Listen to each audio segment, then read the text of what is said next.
So, dear students, the most of the students are asking about the tips to score outstanding in programming in C and C++. So, in this video, I am going to explain how to present the answer in final exam so that you can score more marks.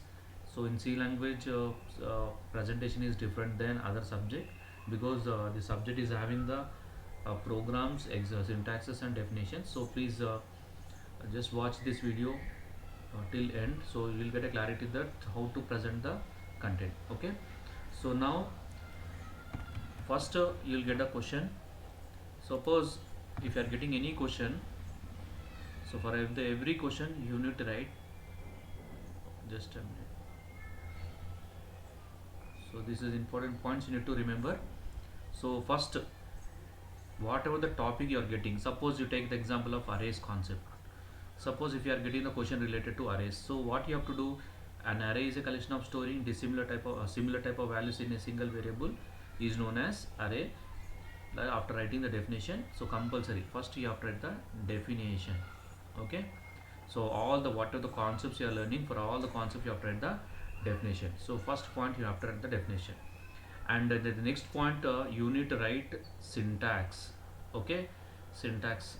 Okay, and after that you need to write the, suppose definition, you know just what you will write here. An array is an array. Okay, an array is a collection of, an array is a collection of storing, an array is a collection of storing similar type of values, similar type of values in a single variable, in a single variable. So after writing this definition, so you have to writing the syntax is very important. Data type space a variable name. Okay, variable name. Okay, and for square bracket inside you need write size.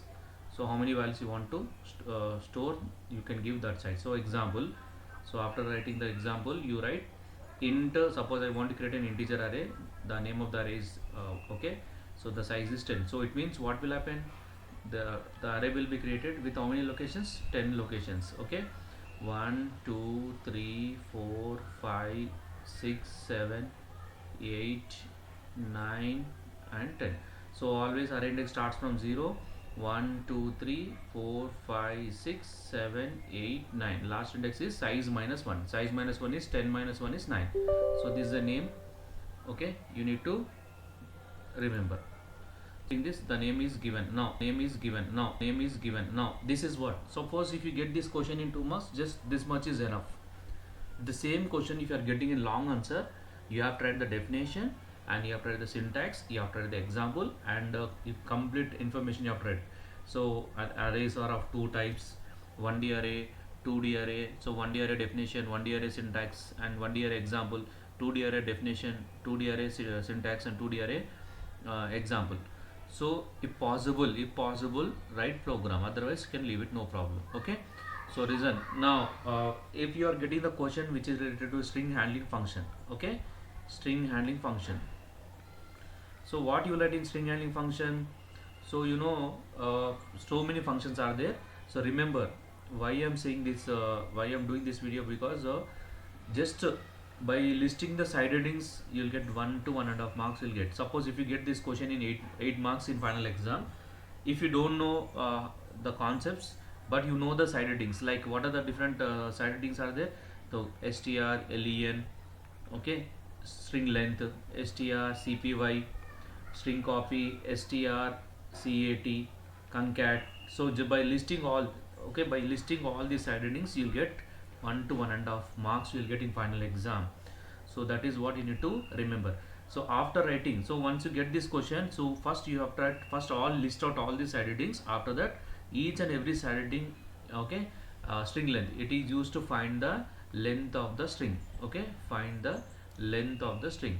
Okay, length of the given string, length of the, okay, length of the given string. So like this you have to write for each and every string handling function. You have to write the definition. So after writing this, you use any total, so many 10 to 15 string handling functions are there. So what you do, at least one or two string handling function you use it, and you write one program, simple program you write it, or either maybe length or lower or upper, one or two functions you use it and write the program. Otherwise sometimes he will mention use string length and string copy concept you explain. So that time you have to explain only length and copy only.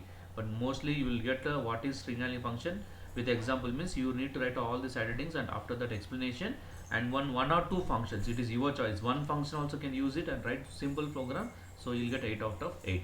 So this is about the string handling function.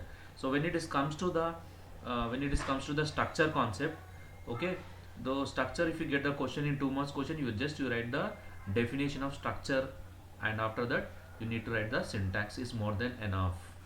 Okay, so example, it's your choice. If you don't want to write it, otherwise you can leave it now. Okay, but the same question, if you get in long answer, you have to write the definition, you have to write.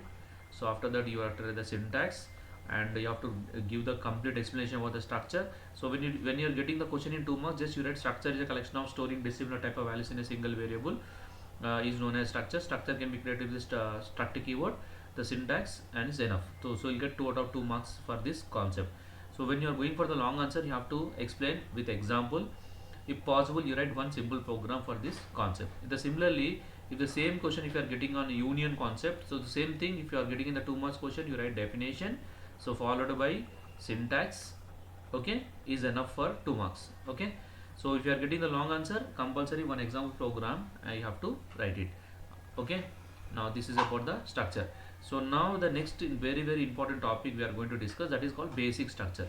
Okay, basic structure of C. So once you get this question in 2 marks, just you write basic structure of C, like the document section, link section, definition section, everything. Just you write the okay, only structure you write, but don't explain it. So in the same question, if you are getting in long answer, you have to write the structure and you have to explain each and every element which is present in the structure. So this is what you need to remember for this question. So the next very important topic is operator. So most of the students are asking in my YouTube channel in comment section regarding operators. So we have to write the program for all the operators or no. So first you have to write the definition of operator, definition followed by different types of operators. How many operators are there? Unary operator, and next one is binary operator. Okay, binary operator, and next one is ternary operator. Ternary, and don't be get confusion. So ternary operator is also called as conditional operator. Conditional, please don't be get conditional operator, because sometimes direct, instead of asking ternary, you may ask in 2 marks question conditional operator. So remember, if you get in 2 marks what is unary operator, just you have to write unary operator definition in 2 marks, and what are the concepts which are comes under unit, just you have to explain. So if you are getting the same question in long answer, you have to write the definition and you have to list out all, but don't write the program for all the concepts. You write at last. Mostly you will not get the complete answer. Sometimes specifically will mention, write down the relational operator. Okay, relational operators with example. Okay, operators with example. So it means you have to write the definition of relational operator, and what are the operators which are comes under less than, greater than, less than or equal to, greater than or equal to, not equal to. So all these operators you have to list it. After that, one simple example program by making use of greatest of 2 numbers program is there, greatest of 3 numbers, one program you learn. So that program can be used for relational operator as well as logical operator. So I'm saying which program you need to learn, finding the greatest of 3 numbers program. Okay, so that program you can write for logical operators, also same program, relational operators also same program you can write it. Even if you are getting the assignment also, you can write the same, because you are writing there into a equal to 10 and b equal to 20, you are writing now. So it means you are using equal to symbol also. So it is comes under the assignment operators as well as logical operators and relational operators. So all these 3 topics will be covered when you learn this program. Okay, and the next important concept is regarding okay, unary operators, already increment and decrement operators, no need to write the program. So once after writing all the definition, you use any one operator and write one simple program. Mama, please. So like this you have to write it. So this is about the operator. I think the concept is clear to you. So Turner operator means only the definition, question mark and colon we are going to use in the Turner operator. So you write one simple program by using the Turner operator. So if you get in long answer, please be careful. Definition, again I'm repeating, definition and unary operator, binary operator, and all list out all the side headings which are considered binary: assignment, arithmetic, logical, relational, bitwise, all these concepts. You write down the definitions, as simply you write down the what operators which are comes under that particular concepts. So at last, if possible, at last you write one program is enough. So no need to write the unary operator program, binary operator program, ternary operator. So one operator program is enough for this concept. So I think this concept is clear to you. Next question is data types. This is very important question. Sir, what we have tried? A data type is nothing but a type of value which we can store it in a variable is known as data type. In C language, data types are classified into unary, the predefined data type, user defined and derived data type, and void. So all these data types. So just you need to focus more on predefined data type. Predefined. So don't focus on user defined. Just you need to write user defined are the data types which are defined by the user is known as user defined. Structure, union are the examples of user defined data. So predefined are the data types which are defined by the language author is known as predefined data. Integer, float, double, character, all you have to explain along with the memory sizes and ranges, and it's a okay bytes, how many bytes of memory it is taking, so that you have to explain. So I think this is also clear to you. So when you get a no program is not required for the data type answer, it is important. So next and one important point I'm going to tell you. So when we are evaluating the paper, what we are going to do for the definition, for writing the definition, suppose 8 marks question you are writing. So how we are going to allocate the marks for the question? The definition we are going to give you 2 marks, and the syntax if you write 1 mark you will get, and syntax and example if you write you will get 1 mark, and then explanation, the explanation, so 1 to 2 marks you will get for definition and syntax. For the complete concept explanation, the remaining marks will leave it. So total 4 marks over the 4 marks remaining, which includes the complete explanation along with one simple example program. Okay, so this is the way we are going to evaluate the. And even if you write the side headings, if any side headings are there in that concept, you'll get 1 to 2 marks for the listing, only listing the side headings also. So these are the things which we are using while we are evaluating the paper. So I think this is also clear. So when it is comes to the next topic in the unit 1, so if you get a question which is related to formatted input and output statement, like it is nothing but printf and scanf function. So what you write? Printf and scanf function. So what you write about the printf and scanf function? Printf and scanf are the two predefined input and output function which is available in stdio.h header file. Okay, now printf function takes n number of arguments,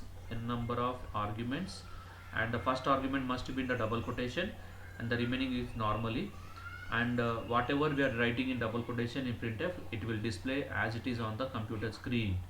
So scanf is an input function. It takes the input from the keyboard and it stores that value into the variable.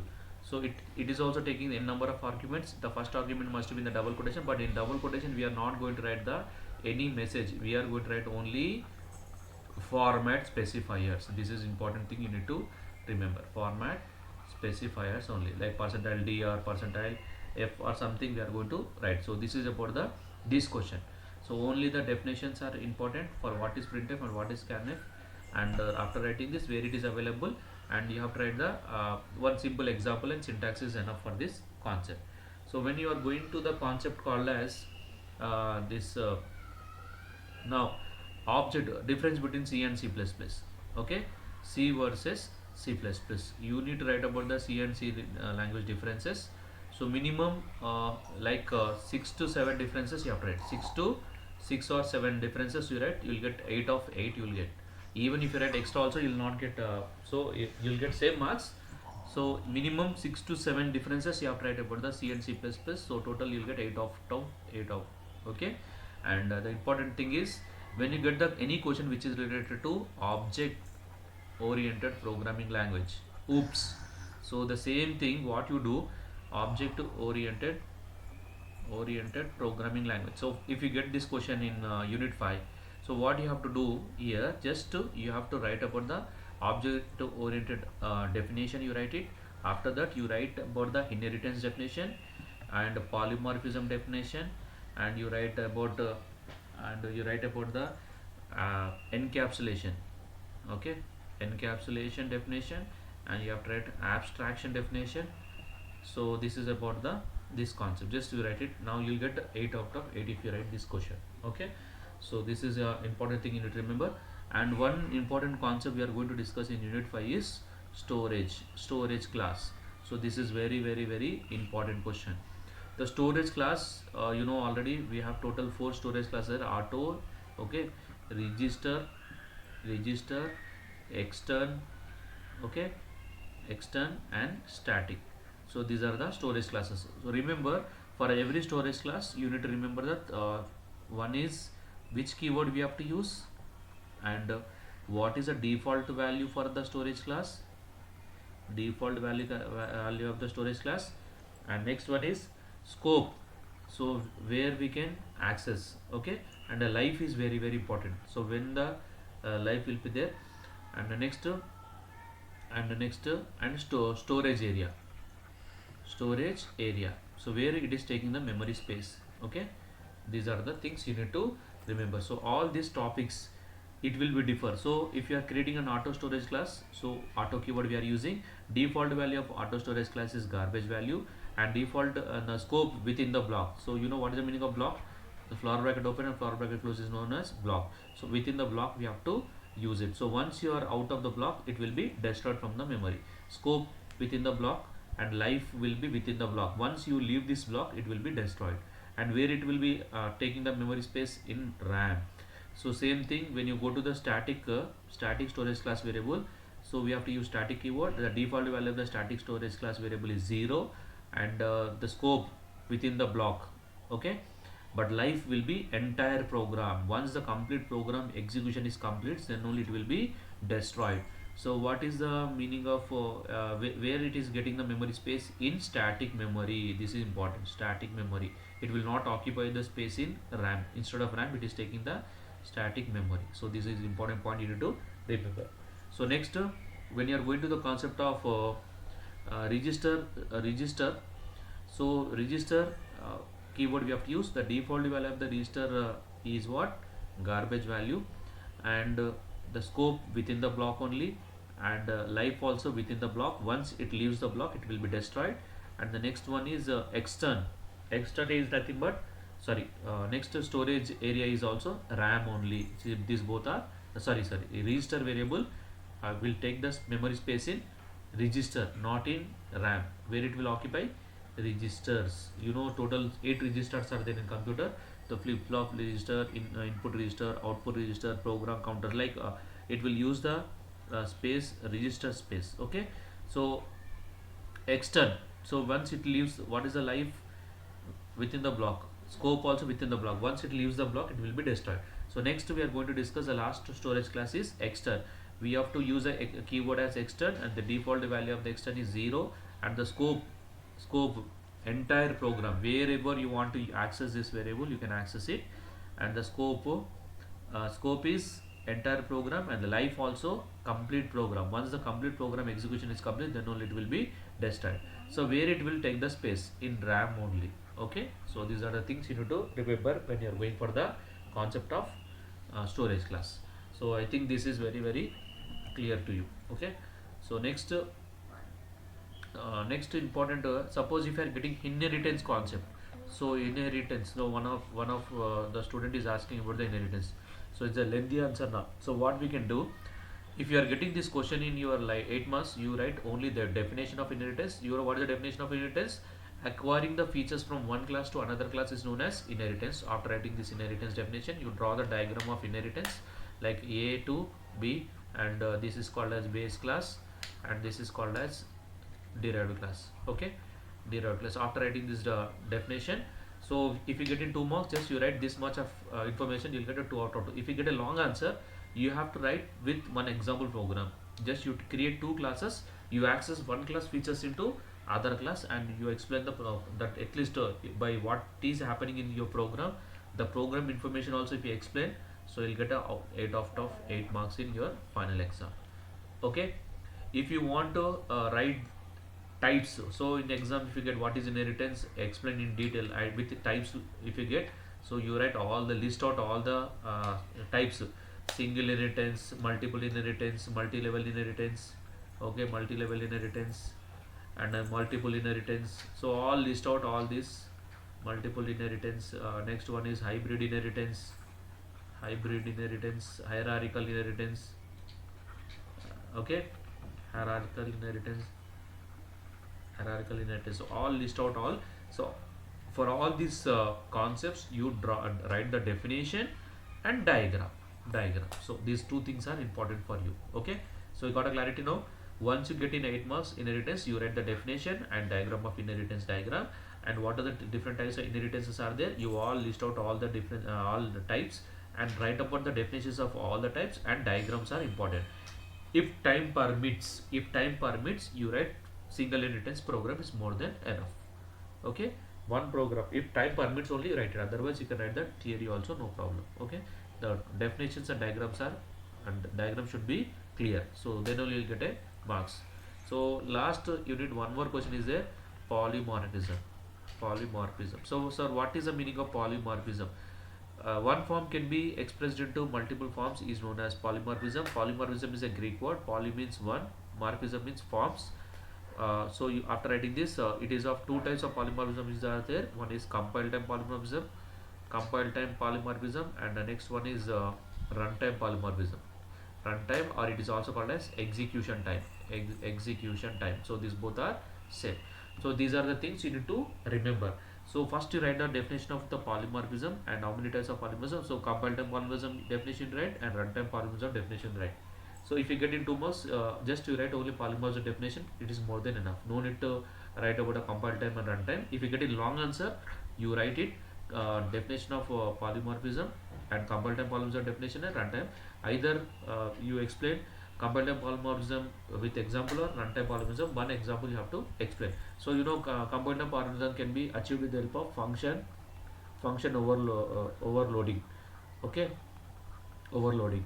And runtime polymorphism can be achieved with the function overriding. Okay, overriding concept. So these are the things you need to remember. So overloading and overriding, so you know already what is the meaning of function overloading. In one class, two functions are having same name with the same return type with a different signature is known as function overloading. Function overriding is nothing but one function is available in two different classes with same name, with same signature, and with same return type is known as function overriding. So this is what you need to remember for this concept. So you have to write the, be careful while writing these answers. Okay, so I think arrays concept is clear to you. String, and now the important concept is user defined function. Sir, what time we need, what time to write for the user defined function? So once you get this question, you write the definition of user defined function. After writing the definition of user defined function, what you have to write here, you have to write about the function declaration, definition, and syntax. Next function okay, call, definition, and syntax. And next function definition function definition and syntax. So these are all things you have to explain. Just at last you explain one example program is enough for this concept. Even if the example is not if you don't know, just no need to worry about the program. Just what you do, write about the definition and function declaration, syntax. And syntax, in my notes I given syntax down itself, here itself I given one simple example. So at least if you write these examples also, you'll get an 8 out of 8. So if you don't know the program, you don't no need to panic here. So when we are writing the theory, so after writing the syntax, we are writing the symbols examples. At least if you write the syntaxes also, examples also, you'll get an 8 out of 8. Even if without writing the program also, you can score the marks. So these are very important. And remember, program is not required for each and every concept. So for only few concepts it is very important, at least by writing these examples also. But I'm saying syntax should be clear, so definition should be clear and syntax should be clear. So by while we are evaluating the paper, so that syntax and definition will give you the idea about the subject, how much subject knowledge you're having. So please maintain the proper definitions and the syntaxes. Okay, I think everything is clear to you. So please subscribe my channel Anu Computer Education. So in future, whatever the videos I'm going to upload, so immediately you will get a notification. Thank you. All the best for your exam. So perform